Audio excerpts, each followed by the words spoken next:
I had a student come to me, ask me, can his friend come and watch some of our students in our welding program?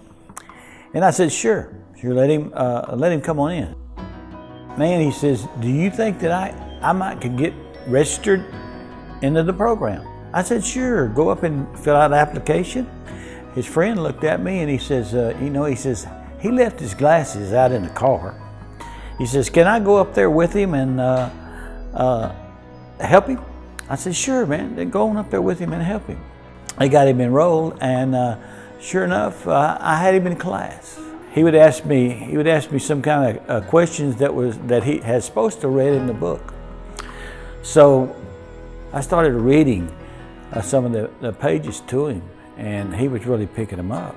Man, he says, this is the best class I've ever been in. He says, I got something to tell you. I said, what is it? He says, I only went to the 3rd grade. I said, so you're having problems developmental reading, right? Reading? He says, I can't hardly read at all. He said, and I'm a minister.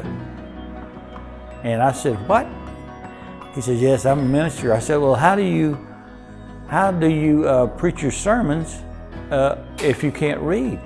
And he says, my wife has a tape, and she tapes it. I listen to it, I memorize it, and I preach. His name is Tigue. He's 66 years old, ladies and gentlemen. 66 years old, and didn't know how to read. So what we did for him is we built his skills up to where he wants to take GED now. He wants to take developmental courses.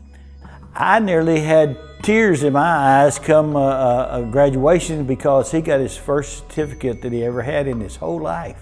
He walked across the stage, got his certificate, big old smile, his wife's in the audience, all the people that he preaches to was in the audience, giving him a big old applause. And now he's doing his own business in his garage on his own time, making his own money, and he's not missing a course. If that don't give a little chill in your heart or a little tear in your eye or make you proud, we need to open you up and look in your heart, because I'm going to tell you something. It was all I could do to keep from bawling. And that's what makes us Mountain View proud.